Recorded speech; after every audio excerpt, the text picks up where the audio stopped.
உலகம் முழுக்க வாழுகிற காதிரிகள் என்று சொல்லக்கூடிய காதிரியா தரீகாவினுடைய அடிநாதமாய் வேராய் விளங்குபவர்கள் முஹியுத்தீன் அப்துல் காதர் ஜீலானி கத்தஸல்லாஹ் அவர்கள். அபூ சாலிஹ் ஃபாத்திமா தம்பதியினருக்கு பிறக்கிற குழந்தைதான் இந்த உலகத்தில் முஹியுத்தீன் அப்துல் காதர் ஜெயிலானி கத்தஸல்லாஹு சிர்ரஹுல் அஸீஸ் அவர்கள்.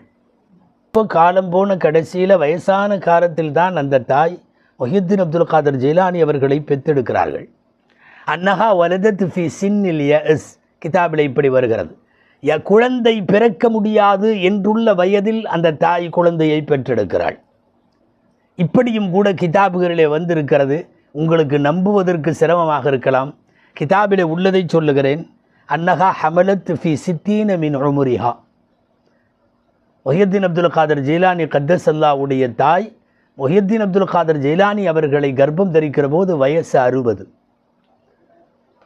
இப்போதெல்லாம் ஒரு 35-40 வயசுக்கு மேலே குழந்தை பெறுவது அசிங்கமாக கருதுகிறார்கள். பையன் 8வது வகுப்புக்கு போயிட்டான், புள்ள 8வது வகுப்பு போயிருச்சு, இனியெல்லாம் குழந்தை பிறக்கிறது என்று அசிங்கப்படுகிறார்கள். இதே உம்மத்தில் இதே சமுதாயத்தில் ஒரு 20-30 வருஷத்துக்கு முன்னாடி மாமியாரும் மருமகளுக்கும் ஒன்றாக பிரசவம் நடக்கும், அதுவெல்லாம் நமக்கு தெரியும். இங்கே அவர்களின் உதிரப்போக்கெல்லாம் நின்றுவிடும் என்று கருதப்படுகிற காலம் பெரும்பாலும் 55 to 60.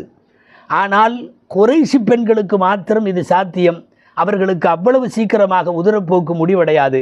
60வது வயது வரை குழந்தை பெற்றவர்கள் நிறைய பேர். 60வது வயதில் தான் முஹியுத்தீன் அப்துல் காதர் ஜெயிலானி கத்தஸல்லாஹ் அவர்களுடைய தாய் குழந்தையை பெறுகிறார்கள். முஹியுத்தீன் அப்துல் காதர் ஜெயிலானி கத்தஸல்லாஹுடைய வரலாற்றை மிகவும் விரிவாகவும் செவ்வாய்விடவும் தொகுத்து தரக்கூடிய கலாயுதுல் ஜௌஹர் என்ற ஒரு கிதாபு, அதில் இந்த செய்தி இப்படி பதிவாகி இருக்கிறது.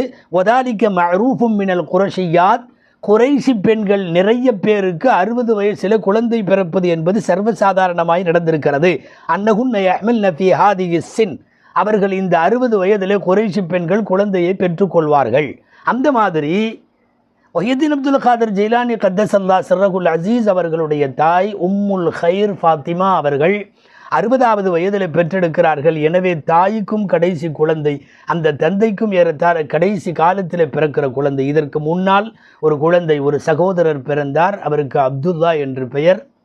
அப்துல்லா அவர்களுடைய சகோதரருடைய பெயர் மிர்ஆத்து ஜமானிலே பதிவாகி இருக்கிறது. தாரீகுல் கபீர் என்கிற கிதாபில் அல்லாமா தஹபி ரஹ்மத்துல்லாஹி அலைஹி அந்த சகோதரரின் சில சூழ்நிலைகளை பதிவு செய்திருக்கிறார்கள். சில பேர் சொல்கிறாங்க முஹியுத்தீன் அப்துல் காதர் ஜீலானியை விட அவர் பெரியவர், சில பேர் சொல்கிறாங்க இளையவர். ஆனால் பெரும்பாலான பேருடைய கருத்துப்படி முஹியுத்தீன் அப்துல் காதர் ஜீலானி தான் கடைசி.